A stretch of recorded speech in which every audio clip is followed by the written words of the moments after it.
Now, we've all got sons on this panel, so I want to ask you, how would you feel if you found out that any of your children were cheating on their partner? I'm asking you this. I'm asking this because a mother has been online to the online forum Reddit looking for advice because she found her 16-year-old messing around with his ex-girlfriend behind his current girlfriend's back, and she wants to know, you know, should she tell his now girlfriend? I'll give Mum her advice. Mum, none of your business. Keep your nose... Absolutely none of her business whatsoever. None of us. We don't know with Emily or Peter what's going on in their life. They don't know what's going on in our life. You've got to walk a mile in somebody's shoes because people idealise and say, well, they're a lovely couple, that's wonderful, that's whatever. We don't know, and I just think... I think you can't judge people. If it happened to one of my kids... Well, I was just going to say, I would be there to support them, but I wouldn't be there to be judgmental. Right, so that's what I was going to say. So one of your sons is married. So if you knew... No, but I've got to ask Let's apply it to all the children. No, you've got to apply it to yourself. So if somebody told you your son... None of my business. ...was cheating on his wife... None of my business. So you'd say nothing? None of my... He's 30 years of age. You wouldn't talk to him about it at all? It's none of my business. If he came to me to talk to me, I would talk to him about it. But otherwise, I don't see how it's my business. And if you talked to him about it... Maybe he should talk to me about my marriage. See? Maybe. You wouldn't like that, would you?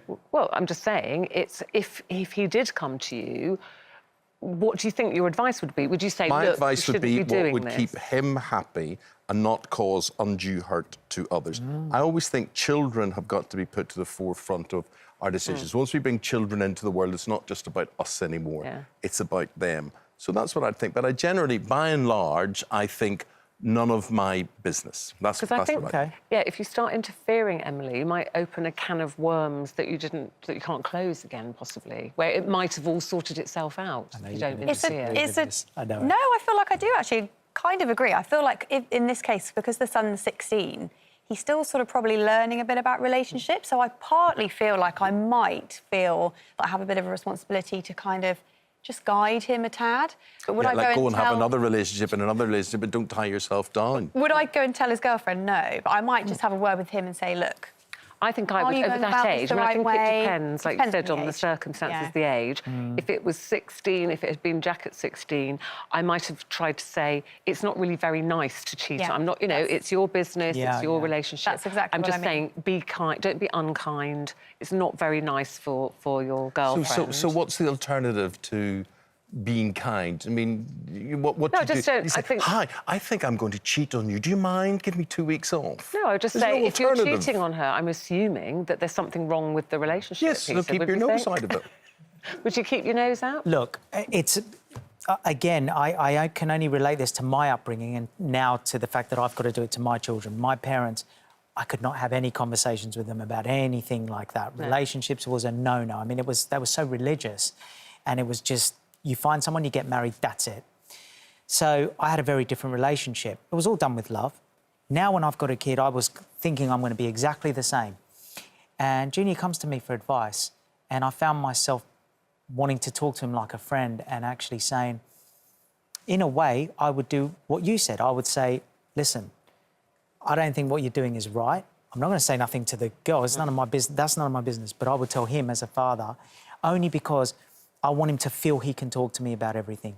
Then, at the same time, again, I can only give advice. I wouldn't tell him what to do because he's got to find his own feet. What about age of dating? Like, what has... Well, 35, 36. You're not even joking. No. He's not joking. No, I was. Is that for all of them or daughters particularly? Well, I feel in a way bad because I was like that about my daughter, wasn't I? I used to drive her past churches and go, isn't that a beautiful building?